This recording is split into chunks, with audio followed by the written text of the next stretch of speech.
जब मेरा चाइना में एडमिशन हुआ तो जो मुझे मंथली स्टाइपेंड मिलना था उसको जब मैंने पाकिस्तानी करेंसी में कन्वर्ट किया तो मैं तो बहुत ज़्यादा खुश हो गई। और अब खुशी से मैंने अपनी अम्मा जी से कहा, मैं कहा अम्मा जी अब आप टेंशन ना लो, तकरीबन 1 साल के अंदर अंदर हम इन पैसों से DHA में प्लॉट ले लेंगे और उसके बाद जब मेरी डिग्री कंप्लीट होगी तो इंशाल्लाह हमारा अपना घर होगा और हम एक 5 स्टार लाइफ गुजारेंगे जहाँ पे हमारी मर्ज़ी का सारा कुछ होगा, इंटीरियर और डेकोरेशन, फर्नीचर सब कुछ हमारी मर्ज़ी का होगा। और यही सारे ख्वाब मैं अपनी अम्मा जी और बहन भाइयों को दिखा के और ख़ुद भी यही ख्वाब देख के मैं चाइना आ गई।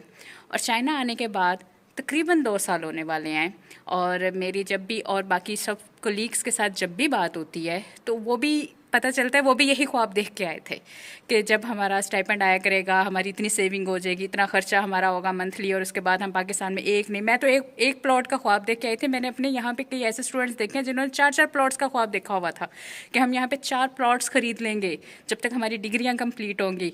और उसके बाद पाकिस्तान में ये सिचुएशन थी कि हर ईद पे हम बकरा कुर्बानी के टाइम पे हम बकरा करते होते थे जब भी कुर्बानी होती थी। लेकिन जब मैंने यहाँ आने लगी तो मैंने अपनी अम्मा जी से कहा, अम्मा जी अब हम कुर्बानी बकरे की नहीं किया करेंगे, जाते साथ ही इंशाल्लाह जो बड़ी ईद आएगी ना उस पर हम ना वैड़ा करेंगे। और माशाल्लाह से ये दूसरी ईद भी गुजर गई है। वैड़ा तो छोड़े, हम बकरे से भी गए हैं। पहले तो बकरे की कुर्बानी हो जाती थी जब हम पाकिस्तान में होते थे, अब तो हम बकरे की कुर्बानी से भी गए हैं। मेरी अम्मा कहती बेटा जो तुमने ख्वाब दिखाने थे ना हमें, हमने बहुत अच्छे से देख लिए हैं वो ख्वाब, अब वो सिर्फ ख्वाब ही रह गए हैं, तुम अपना गुजारा करो। और समटाइम्स आप यकीन करें ऐसी सिचुएशन होती है कि स्टाइपेंड आने का पता होता है, कहाँ जा रहा है कोई पता नहीं होता। और मैं समझती थी सिर्फ ये मेरा ही हाल है कि मेरे साथ हाथ इस तरीके से तंग हो जाता है महीने के एंड पे। और जब मैं बाकी फ्रेंड्स के साथ जब बात होती है तो पता चलता है उनका भी यही हाल है कि महीने के एंड पे हम सब देख रहे होते हैं, कर्जे ही हुए होते हैं। हम कहते हैं कोई 100 युआन दे दे, कोई 200 युआन दे दे, 500 युआन दे दे। और जैसे ही हमारा स्टाइपेंड आता है जो हमने पैसे उधार मांगे हुए होते हैं वो हमारा उन सब में निकल जाता है।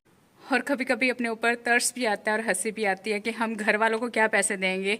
कि कभी कभार ऐसा भी होता है कि हम घर वालों से कहते हैं कि भाई आप हमें उधार पैसे दे दो, जब मेरा स्टाइपेंड आएगा मैं आपको रिटर्न कर दूंगी।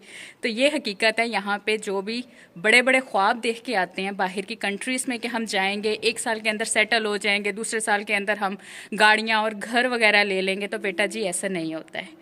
अगर आप बाहर आ रहे हैं तो यह हकीकत अपने माइंड में रख के आएँ कि यहाँ पे बहुत स्ट्रगल लाइफ है। और अगर आप कुछ भी सोशल मीडिया पे देखते हैं तो वो सब दिखावा होता है, क्योंकि कोई भी अपनी दुखी भरी लाइफ सोशल मीडिया पे नहीं दिखाना चाहता।